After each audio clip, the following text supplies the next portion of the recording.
Ito naman po ang dalawang ito mga bossing. Kapag pinagsama ninyo, ano po ang magiging resulta?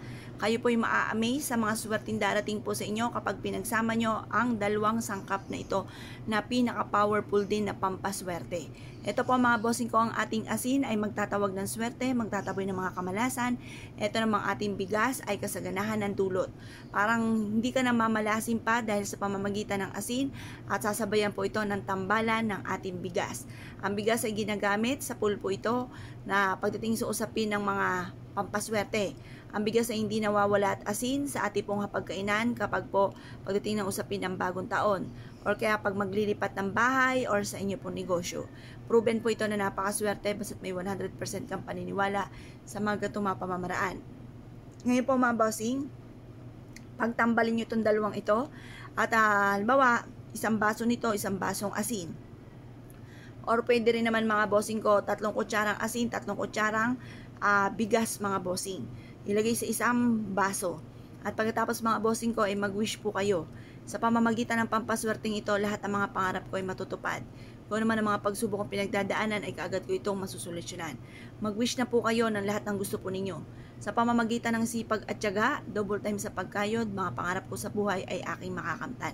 Ganun po ang pag-wish, walang gamit na sana, direct to the point mga bossing. At pagkatapos po nito mga bossing, pagtapos nyo po mag-wish, mas mainam na ibilad ito sa sinag ng araw hanggang alas 8 ng umaga. Makalipas ang alas 8 ng umaga mga bossing ko ay mainam na ilagay nyo po ito sa inyo pong hapagkainan kung saan kayo ay nakain. Ngayon po kung hindi naman sa hapagkainan ayaw nyo po dyan, pwede rin naman po sa center table ninyo, lagyan nyo lang ito ng piso. Yung piso, hugasan nyo lang po mabuti para mas maging powerful. Yung 3 sangkap na yan mga bossing. Yan po ay ilagay nyo po sa center table. Pero kung gusto nyo ganito, mas maswerte rin po ito. Ngayon po, pwede rin naman po ito sa inyo pong kwarto, sa ilalim ng inyong higaan or sa may tukador. Pwede rin naman po ito sa inyo pong altar, mga bossing. Sa inyo pong altar, magdudulot po ito na napakaswerte. Ito po ihahatak ng swerte tagumpay sa buhay. Mas mainam din po mga bossing ko na mag-ingay po kayo kasi pag meron kayong ganito at napakatahimik sa loob ng inyong tahanan, ay hindi rin ganun kagandahan, maaaring maka-attract ka ng negatibo. Mas mainam na mag-ingay kayo ng mga, hindi naman away hindi away na ingay. Yung ba tipo nalilika ito ng masayang tugtugin, or kaya po mga bossing ko yung tugtugin na marirelax po kayo. Yan. Ngayon po mga bossing, mas mainam po na meron tayong ganito tapos sasabayan nyo pa lalo ng sipag at tiyaga.